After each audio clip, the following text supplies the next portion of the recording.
कहानी के शुरू में हमें कैमरामैन को देखते हैं जो स्टूडियो में दो मॉडल्स की तस्वीरें बना रहा था। जब उन मॉडल्स लड़कियों का काम खत्म हो जाता है तो उनमें से एक तो अपने घर चली जाती है और जब दूसरी लड़की वहाँ से जाने लगती है तो कैमरामैन उसे किडनैप अगवा कर लेता है। उस लड़की को बेहोश कर दिया था। जब उसको होश आता है तो वो खुद को बंधा हुआ पाती है। वो लड़की बहुत ज्यादा डरी हुई थी और कैमरामैन से बार बार यही कह रही थी कि प्लीज मुझे छोड़ दो, पर वो उस लड़की की एक भी बात नहीं सुनता। फिर वो एक बॉक्स निकालता है जिसमें किसी की राख थी। वो उसको लड़की के पास रखकर उसका गला काट देता है और जब वो ऐसा कर रहा था तो उसका खून उस राख में गिरता है। अगली सुबह जब कैमरामैन की सेक्रेटरी आती है तो उसे उस लड़की की लाश नजर आती है जिसको कैमरामैन ने मार दिया था। पर जैसे ही वो पीछे मुड़ती है उधर वो अपने बॉस की लाश को भी देखती है। तभी वो पुलिस को बुलाती है। छानबीन करने के बाद पता चलता है जरूर उस लड़की को तो कैमरामैन ने मारा है, पर अभी ये राज ही था कि उस कैमरामैन को किसने मारा। जब वो उस कैमरामैन के गले को देखते हैं तो उस पर किसी के काटने के निशान थे। उसकी लाश को देखकर ऐसा लग रहा था कि जैसे उसका मांस किसी ने खा लिया हो। इसके बाद हम कहानी में दो न्यूज रिपोर्टर्स लड़कियों को देखते हैं जो काबिल तो बहुत थी पर उनका कोई भी यकीन नहीं करता था। वो जब दोनों अपने ऑफिस में जाती हैं तो उनका बॉस उनसे कहता है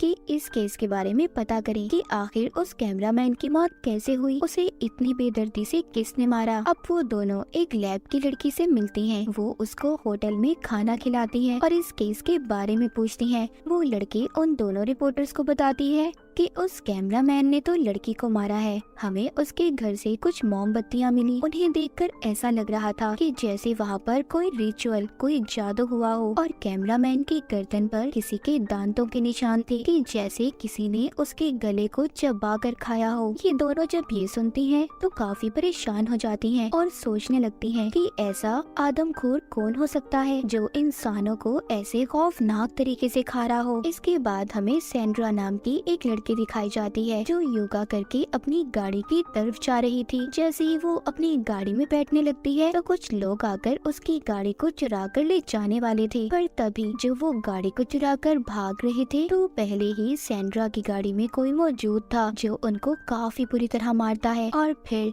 जान से मार देता है। सैंड्रा ये देखकर काफी ज्यादा डर गई थी। तभी वो देखती है उसकी गाड़ी के पीछे कोई था, लेकिन जब वहाँ पर लोग जमा होते हैं तो वो आदमी जो इसकी गाड़ी के पीछे खड़ा था वो वहाँ से चला जाता है। सैंड्रा अब इसी सोच में थी कि इतना ताकतवर इंसान कौन हो सकता है जिसने इतने सारे लोगों को अकेले मार दिया। अगली सुबह वो दोनों रिपोर्टर्स एक प्रेस कॉन्फ्रेंस में जाती हैं जहां पर वो पुलिस से सवाल करती हैं कि आखिर ये कत्ल कौन कर रहा है। पुलिस कहती है कि वो लोग फिक्र नहीं करें, हम बहुत जल्दी कातिल को ढूंढ लेंगे। रिपोर्टर ऑफिसर से पूछती है क्या ये कत्ल एक ही इंसान कर रहा है, जिस पर ऑफिसर उसको जवाब देता है पहले जो कत्ल हुए गाड़ी के पास वो एक ही इंसान ने किए हैं। वो पूछती है कि कैमरामैन के गले पर ऐसे निशान क्यों थे कि जैसे किसी ने उसका खून पिया हो। ये सवाल सुनकर सब लोग हैरान हो जाते हैं क्योंकि कोई भी इस बारे में नहीं जानता था। ये बात सुनकर वहाँ पर आई हुई जो मेयर थी वो बहुत गुस्सा होती है और वो रिपोर्टर लड़की से कहती है कि आइंदा के बाद तुम इस कॉन्फ्रेंस में नहीं आओगी, तुम्हारी जगह कोई अच्छा रिपोर्टर आएगा जो हमसे अच्छे सवाल पूछेगा। और वो ये बात इनके बॉस को भी बता देती है, जिस पर इनका बॉस इन्हें बहुत डांटता है। बॉस को भी उनकी बातों पर यकीन नहीं था। वो पूछते हैं कि आखिर तुम्हें ये खबरें देता कौन है। वो कहती है हमारे खास लोग जो पुलिस में शामिल हैं। जब ये दोनों अपने घर पर थी ये सोचती है कि क्यों ना हम अपने अकाउंट पर कुछ पोस्ट करें इन सब कत्लों के बारे में, क्या पता हमें कुछ पता चल जाए। तभी इन्हें लैब में काम करने वाली लड़की का फोन आता है। वो उन्हें बताती है जिन भी लोगों का हमने डीएनए का टेस्ट किया है वो एक ही आदमी है जो सबको मार रहा है, पर जो उस मॉडल लड़की की मौत हुई वो तो कैमरामैन ने ही की थी। अब ये दोनों इन सब बातों का पता करने कैमरामैन की ऑफिस में जाती हैं जहाँ पर सबसे पहला कत्ल हुआ था। जब ये वहाँ पर जाती हैं तो वहाँ पर इन्हें एक बॉक्स मिलता है। ये वो ही था जो हमने कहानी के शुरू में कैमरामैन के हाथ में देखा था, पर अब उस बॉक्स में राख नहीं थी। छानबीन करने पर इन्हें जादू का सामान भी मिलता है जिसे देखकर इन्हें पता चलता है कि यहाँ पर जरूर किसी ने कोई जादू किया होगा। वो दोनों सब चीजें देखकर सोचती हैं कि जरूर वो कैमरामैन किसी कल्ट, किसी ग्रुप का आदमी होगा जिसने यहाँ पर जादू करके किसी को जिंदा किया है, और वो वही इंसान है जो जिंदा होकर अब सबको एक एक करके मार रहा है। अब जब सब इन दोनों को पता चल गया था, लेकिन ये दोनों सोचती हैं बिना सबूत के कोई भी इनकी बातों पर यकीन नहीं करेगा, इसलिए ये दोनों फैसला करती हैं कि पहले ये सबूतों को इकट्ठा करेंगी। उधर सेंड्रा, जो कि उस हादसे के बाद हॉस्पिटल में थी, उसका भाई भी वहाँ पर आता है। सेंड्रा का भाई पुलिस ऑफिसर से पूछता है क्या यहाँ पर कोई खतरा तो नहीं है। ऑफिसर कहता है फिक्र नहीं करो, तुम्हारी बहन यहाँ पर महफूज है। फिर वो जब अपनी बहन से मिलता है, सेंड्रा उसे बताती है उस रात मैंने एक आदमी को देखा था जो बहुत खतरनाक था, और मुझे लगता है कि वो मुझे भी नहीं छोड़ेगा, मुझे भी मार डालेगा। सेंड्रा ये बात कर ही रही थी, तभी वहाँ पर वो आदमी आ जाता है जो सेंड्रा को मारने के लिए आया था। उधर सेंड्रा का भाई उसे एक क्रॉस लॉकेट देता है, कहता है इसे पहन लो, गॉड पर यकीन रखो, तुम्हें कुछ नहीं होगा। पर वो अब अंदर आ चुका था जो एक गार्ड को मार रहा था। ये देखकर एक पुलिस ऑफिसर उस पर गोली चलाती है, और गोली की आवाज सुनकर और भी पुलिस वाले वहाँ पर आ गए थे, लेकिन वो आदमी उस ऑफिसर को मारकर उसका खून पीने लगा था। इसके बाद वो सेंड्रा के पास जाता है उसे मारने के लिए, तभी वो उसके गले में जब क्रॉस वाला लॉकेट देखता है तो डर जाता है और भागने लगता है। ऑफिसर भी वहाँ पर आ गया था जो सेंड्रा को बचाकर उसे घर भेज देते हैं, और यहाँ पर हमें पता चलता है कि वो आदमी कोई आम इंसान नहीं था, वो एक ड्रैकुला था जो सिर्फ रात को बाहर निकलता था। और ये यहाँ पर आया कैसे, ये हमें कहानी में आगे जाकर पता चलेगा। इसके बाद हमें एक लड़की दिखाई जाती है जो अपने काम से वापस घर जा रही थी। जब वो गाड़ी में बैठती है तो ड्रैकुला पीछे से आकर उसके गले को पकड़ लेता है, उसे मार कर उसका खून पीने लगता है। अगली सुबह दोनों रिपोर्टर्स को उनका बॉस कहता है मैंने आज नया शो शुरू किया है जिसमें लोग हमें अपनी राय देंगे कि कातिल कौन है, और उनको इस केस पर बहुत से मैसेज भी आना शुरू हो जाते हैं जिसमें लोगों ने उन्हें अपने अपने ख्यालात बताए थे कि ऐसा क्यों था और इसके पीछे राज क्या था। वो दोनों रिपोर्टर लड़कियां कुछ लोगों के नामों को चुन लेती हैं और उनसे बात करने की भी कोशिश करती हैं। उधर सेंड्रा का भाई भी उसे अपने घर ले आया था। वो बताता है कि यहाँ पर कैमरे लगे हुए हैं, तुम फिक्र नहीं करो, तुम्हारी जान को खतरा नहीं होगा। तभी सेंड्रा रिपोर्टर की वीडियो देखती है जिसमें वो कह रही थी कि इस केस के बारे में कोई भी अगर कुछ भी जानता है